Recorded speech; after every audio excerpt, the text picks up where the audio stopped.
Alright folks, Martin McDonagh's The Banshees of Inisherin, one film that I've been insanely excited for, perhaps the most acclaimed film of the year, to be honest with you. Let's talk about it.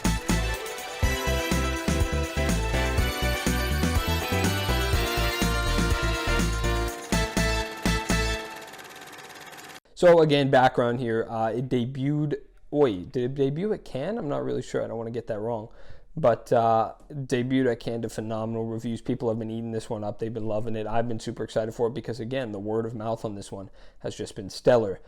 And yeah, I've been excited for it for a long time. In the lead up to this film, I had seen 3 Billboards years ago, around when it came out. So 2017, I don't think I saw it in 2017, but around then.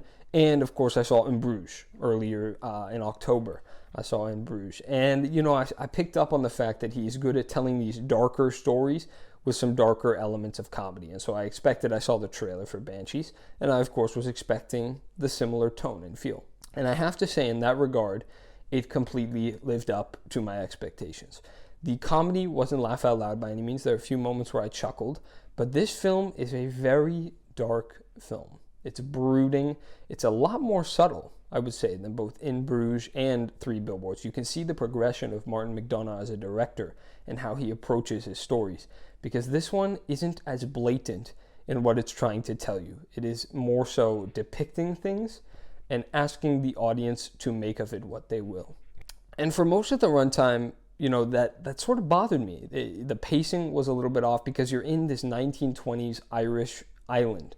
With just all these people, and you know, you're focusing on these 2 main characters, obviously, but there's some supporting cast in there, and the whole time it's just this bickering competition, and the premise is a little bit odd. It's funny, but you're like, what is the purpose? Or at least I was like, what is happening here? What is the purpose of all this? But then as the film started to close out, I was like, you know, it really dawned on me, and it started to really impact me, and I just started to feel, and that is one of the main things that film is for. It has plenty of purposes as a medium, but at the end of the day, if you're not feeling something, it sort of failed in its job. And so the Banshees of Inisherin crafts this dark but beautiful tale that I think people individually can learn a lot from. And here's what I mean by that. I don't want to give anything away, so please go see the film if you haven't. But it's a film that tackles mental health and friendships and arguments and legacies and family and loneliness. And these are all things that every single person has to deal with. Not all of us deal with them in the same way. Not every character in the film deals with them in the same way. But these are all very universal concepts that all of us struggle with at various times throughout life. And none of us have the right answers. None of us do everything right. This is a very real film. Despite being about Irishmen in the 1920s in a secluded island, this film represents us all. And so I went into it not expecting necessarily to leave the film, you know, feeling impacted, but I certainly did. I felt seen in a way, and I think many people who struggle with issues will too feel seen by this film. So I think it's a lot more important than it's letting on. I think it's a very good film, certainly very well made if we're talking technical aspects. I didn't even touch on the acting because the themes are really what stuck with me here.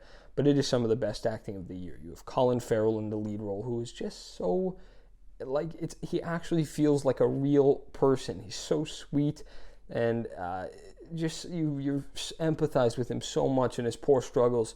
And he has his sister, played by Kerry Condon, who is, a realist, and she's struggling. She wants so much more than what she has. They have this friend, I forgot his name, but he's played by Barry Keoghan, and I realized they teamed up again, by the way. They were in the Batman together. And he's here, and he is just so good at playing this aloof, fool who really just wants to be loved and wants to be a part of something. And then Brendan Gleeson has a far more reserved role, but he is still very, very good at what he's doing here. So everybody is firing on all cylinders. Martin McDonagh's direction is really probably peaked. It's been a while since I've seen 3 Billboards, but I would say this is probably his best directed film. Not my favorite of his films.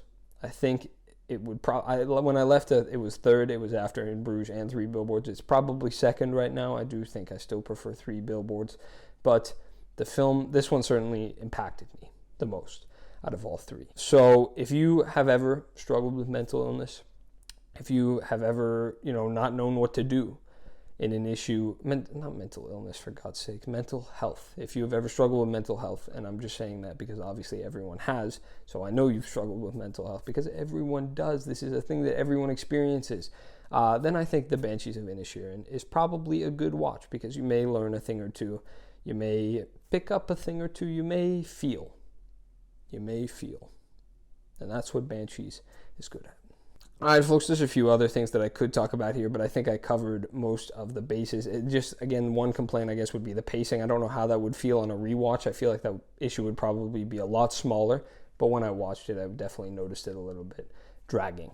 But by the end, I really liked the impact that it had on me, so can't complain too much. Folks, please check this one out. I forgot to give it a grade. Banshees of Inisherin is an A for sure.